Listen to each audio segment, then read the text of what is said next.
Well, there is no best conditions to grow cannabis. It is really understand your ecological environment and how you could use that to the benefit of the plant, right? And growing cannabis is not something that is simple, you know, to really maintain that quality assurance from production to post-harvest. So I understand the younger generation is very enthusiastic about cultivating cannabis. So here we have an experience that we could definitely use to get more younger people within the agricultural sector. We recently did a survey in Jamaica where the average cannabis farmer is between 20 and 30 years old, where the average persistent farmer is in more 50-60, right? So by understanding how cannabis is grown, if we could take the approach from a more organic, vital, natural point of view, we could really get the younger generation to understand applications of using less synthetic applications throughout production of all crops. So it's a chance to reinvent the wheel and maintain standards within that cultivation regime to maintain environmental stewardship while producing good agricultural commodities that could be marketed specifically with you know, connotations like organic, vital, naturally sun grown. So the advantage that we have within the tropics is the fact that we can flower the cannabis plant 365 days per year, meaning we have the capability to harvest sun-grown female cannabis flowers every 7 to 6 weeks based on how long the flowering time is. What we have difficulty doing is putting on biomass during the vegetative period, because the cannabis plant is native to Asia, in particularly the Himalayas.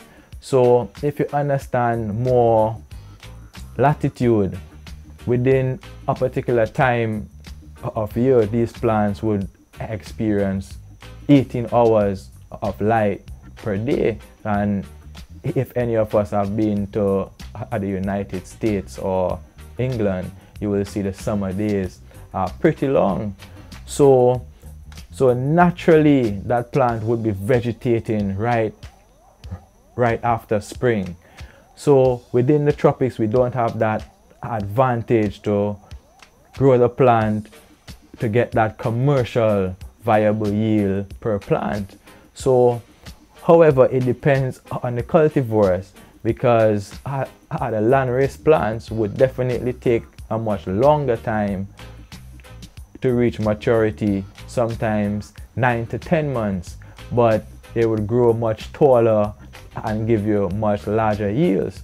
However, the indica cultivars being more temperate plants, these plants would flower much longer than they vegetate for. So from planting a seed to harvesting, that would take at least 10 weeks. So there is economic viability in you know, a faster turnaround time, and these plants being more or less conspicuous for in terms of the police getting your crop. So based on cultivating cannabis for personal usage, we need to really look at more to maintain and to reduce levels of, you know, contamination such as salmonella, E. coli. As we know, most traditional farmers would use the nitrogenous base in terms of animal feces, and that might have its negatives based on maintaining that good aesthetic and organoleptic quality of growing cannabis. And we need to understand that yes, every morning you wake up and you go outside in the grass, it's wet.